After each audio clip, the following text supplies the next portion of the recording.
Namo Buddhaya. Saya Suleman dengan nomor PPM 2142014 dan di sini saya akan menjelaskan riwayat agama Buddha. Pangeran Siddhartha dilahirkan pada tahun 623 sebelum Masehi di Taman Lumini saat Ratu Mahamaya berdiri memegang dahan pohon salak. Pada saat ia lahir, dua arus kecil jatuh dari langit, yang satu dingin sedangkan yang lainnya hangat. Arus tersebut membasuh tubuh Siddhartha. Siddhartha lahir dalam keadaan bersih tanpa noda, berdiri tegak dan langsung dapat melangkah ke arah utara, dan tempat yang dipijakinya ditumbuhi bunga teratai. Oleh para petapa di bawah pimpinan Asita Kaladewa lah diramalkan bahwa pangeran kelak akan menjadi seorang Buddha. Hanya petapa Kondana yang dengan tegas meramalkan bahwa pangeran kelak akan menjadi Buddha. Mendengar ramalan tersebut, Sri Baginda menjadi cemas karena apabila pangeran menjadi Buddha, tidak ada yang akan mewarisi tata kerajaannya. Oleh pertanyaan raja, para petapa itu menjelaskan agar pangeran jangan sampai melihat 4 macam peristiwa. Bila tidak akan menjadi petapa dan kelak menjadi Buddha. 4 macam peristiwa itu adalah orang tua, orang sakit, orang mati, dan seorang petapa. Sejak kecil, Pangeran Siddhartha adalah seorang anak yang cerdas dan sangat pandai, selalu dilayani oleh pelayan-pelayan dan dayang-dayang yang masih muda dan cantik, rupawan, di istana yang megah dan indah. Pada saat berusia 7 tahun, Pangeran Siddhartha mempunyai 3 kolam bunga teratai, yaitu kolam bunga teratai berwarna biru atau pala, kolam bunga teratai berwarna merah atau paduma, kolam bunga teratai berwarna putih atau pundarika. Dalam usia 7 tahun, Pangeran Siddhartha telah mempelajari berbagai ilmu pengetahuan. Pangeran Siddhartha menguasai semua pelajaran dengan baik. Dalam usia 16 tahun, Pangeran Siddhartha menikahi dengan putri Yasodhara yang dipersuntingnya setelah memenangkan berbagai sayembara, dan saat berumur 16 tahun, Pangeran memiliki 3 istana, yaitu istana musim dingin, istana musim panas, dan istana musim hujan. Suatu hari, Pangeran Siddhartha meminta izin untuk berjalan di luar istana, di mana pada kesempatan yang berbeda dilihatnya 4 kondisi yang sangat berarti, yaitu orang tua, orang sakit, orang mati, dan orang suci. Selama 10 tahun lamanya Pangeran Siddhartha hidup dalam kesenangan duniawi. Pergolakan batin Pangeran Siddhartha berjalan terus sampai berusia 29 tahun, tepat pada saat putra tunggalnya Rahula lahir. Pada suatu malam, Pangeran Siddhartha memutuskan untuk meninggalkan istananya dan dengan ditemani oleh kusinya, yaitu Cana. Tekadnya telah bulat untuk melakukan pelepasan agung dengan menjalani hidup suci sebagai petapa. Setelah itu, Pangeran Siddhartha meninggalkan istana, keluarga, kemewahan untuk pergi berburu mencari ilmu sejati yang dapat membebaskan manusia dari usia tua, sakit, dan mati.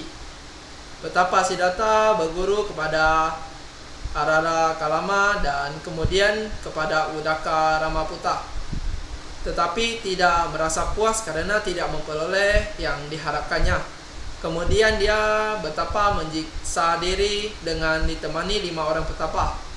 Akhirnya dia juga meninggalkan cara yang ekstrim itu dan bermeditasi di bawah pohon bodhi untuk mendapatkan penerangan agung. Masa pengembangan. Di dalam pengembangannya, petapa Gautama mempelajari latihan petapaan dari petapa Bhagawa dan kemudian memperdalam cara petapa dari 2 petapa lainnya, yaitu petapa Arara Kalama dan petapa Udaka Ramaputta. Namun setelah mempelajari cara betapa dari kedua gurunya tersebut, tetap belum ditemukan jawaban yang diinginkan, sehingga sadarlah petapa Gautama bahwa dengan cara betapa seperti itu tidak akan mencapai pencerahan sempurna. Kemudian petapa Gautama meninggalkan kedua gurunya dan pergi ke Magadha untuk melaksanakan bertapa, menyiksa diri di hutan Uruwela, di tepi sungai Naranjara yang mengalir dekat hutan Gaya.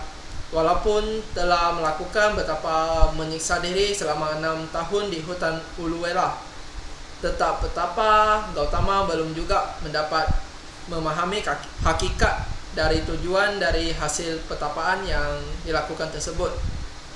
Pada suatu hari dalam petapaannya, petapa Gautama didatangi oleh seorang loh pemusik yang kemudian merancungkan sebuah syair, yaitu bila senar kecapi ini dikencangkan, suaranya akan semakin tinggi.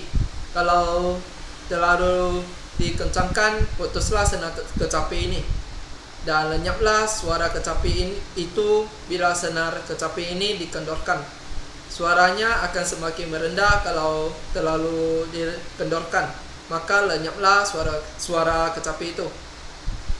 Nasihat tersebut sangat berarti bagi petapa Gautama, yang akhirnya memutuskan untuk menghenti tapanya lalu pergi ke sungai untuk mandi. Badannya yang telah tinggal tulang hampir tidak sanggup untuk menopang tubuh petapa Gautama. Seorang wanita bernama Sujata memberi petapa Gautama semangkuk susu. Badannya dirasakannya sangat lemah dan hampir saja merenggut jiwanya. Namun dengan kemauan yang keras membaja, petapa Gautama melanjutkan samadinya di bawah pohon bodhi di hutan Gaya sambil berprasetya, meskipun darahku mengering, dagingku membusuk, tulang berulang jatuh berserakan, tetapi aku tidak akan meninggalkan tempat ini sampai aku menjadi pencerahan sempurna. Petapa Gautama telah mencapai pencerahan sempurna dan menjadi Samyak Sambuddha tepat pada bulan Purnama Siddhi pada bulan Waisak ketika ia berusia 35 tahun. Pada hari ke-8 bulan ke-12 menurut kalender lunar, pada saat mencapai pencerahan sempurna, dari tubuh Siddhartha memancarkan 6 sinar Buddha dengan warna biru yang berarti bakti, kuning mengandung arti kebijaksanaan dan pengetahuan, merah yang berarti kasih sayang dan belas kasih, putih mengandung arti suci, dan jingga berarti semangat, dan campuran sinar tersebut. Setelah mencapai pencerahan sempurna, petapa Gautama mendapat gelar kesempurnaan yang antara lain Buddha Gautama, Buddha Sakyamuni, Tathagata, Bhagawa, Sugata, dan sebagainya. 5 petapa yang mendampingi dia di hutan Uruvela merupakan murid pertama Buddha yang mendengarkan khotbah pertama Dhammacakkappavattana Sutta, di mana dia menjelaskan mengenai jalan tengah yang ditemukannya, yaitu 8 luas jalan kemuliaan, termasuk awal khotbahnya yang menjelaskan 4 kebenaran mulia. Buddha Gautama berkenalan menyebarkan Dhamma selama 45 tahun kepada umat manusia dengan penuh cinta kasih dan kasih sayang, hingga akhirnya mencapai 80 tahun saat ia menyadari bahwa 3 bulan lagi ia akan mencapai Paniribbana. Menurut saya, apa yang saya dengar, jalan hidup Sang Buddha tidaklah gampang. Banyak sekali cobaan yang terjadi untuk menjauhi dirinya mencapai kebudayaan atau nibbana. Tetapi Buddha tetap tekun melewati cobaan tersebut.